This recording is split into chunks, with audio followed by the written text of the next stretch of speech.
কালকে রাতে ঘুমাইতে ঘুমাইতে 3টা বাজছে। 3টার ফজরের নামাজ পড়ে ঘুম থেকে আর একটু ঘুমিয়ে 7:30টায় উঠলাম। 7:30টায় উঠে দেখি কতগুলো মহিলা এসে দাঁড়ায় আছে। একজন দেখি 2টা মুরগির ডিম নিয়ে আসছে। তো আমি যদি জিজ্ঞাসা করলাম মুরগির ডিম কেন নিয়ে আসছেন আমার জন্য, বলছে এই 2টা মুরগির ডিম, তার মুরগি প্রথম ডিম পারছে, এই ডিমটা যদি আমি খাই তখন নাকি তার মুরগি আরো বেশি ডিম পারবে। কেমন সহজ জীবন দেখেন, কত সহজ, কত সরল। এর চেয়ে সরল মানুষ হয়? আমি মুরগির ডিম খাইলে মুরগি বেশি ডিম পারবে কেন? মুরগির সাথে কি আমার কোনো সম্পর্ক আছে?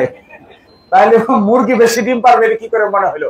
আশ্চর্য। আরেকটা মহিলা দেখি একটা বোতল, আমি ভাবছি মনে হয় কোনো অসুস্থ কিছু একটা নিয়ে আসছে, বোতলে করে একটু গরুর দুধ নিয়ে আসছে।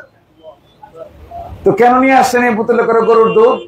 বোতলে করে গরুর দুধটা নিয়ে আসছে, গরুর দুধ নাকি তার বাড়িতে গরুর দুধ দিছে, এটার মধ্যে থেকে অর্ধেকটা দুধ করে সে নিয়ে আসছে, এই দুধটা আমাকে খাওয়ানোর জন্য নিয়ে আসছে। আচ্ছা বলেন, এর চাইতে বেশি হৃদয় নিংড়ানো ভালোবাসা কি আর জগতে আছে?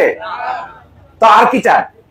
গাড়ি চান, বাড়ি চান, টাকা চান, অট্টালিকা চান, সম্পদ চান, কারি টাকা চান, ব্যাংক ভর্তি টাকা চান, অট্টালিকা কয়টা চান, কয়টা গাড়ি চান, কয়টা বাড়ি হইলে পরে শান্ত হবেন, কয়টা বাড়ির মালিক হইলে বলবেন আমার আর দরকার নাই, কখন কতটুকু পাইলে পরে বলবেন যে আমি এখন সন্তুষ্ট? এই বাড়ি, এই গাড়ি, এই হাড়ি, এই নারী, এই টাকা, এই পয়সা, এই সম্পদ, এর সবকিছুর চাইতে এই ডিম আর এই দুধের মূল্য অনেক বেশি।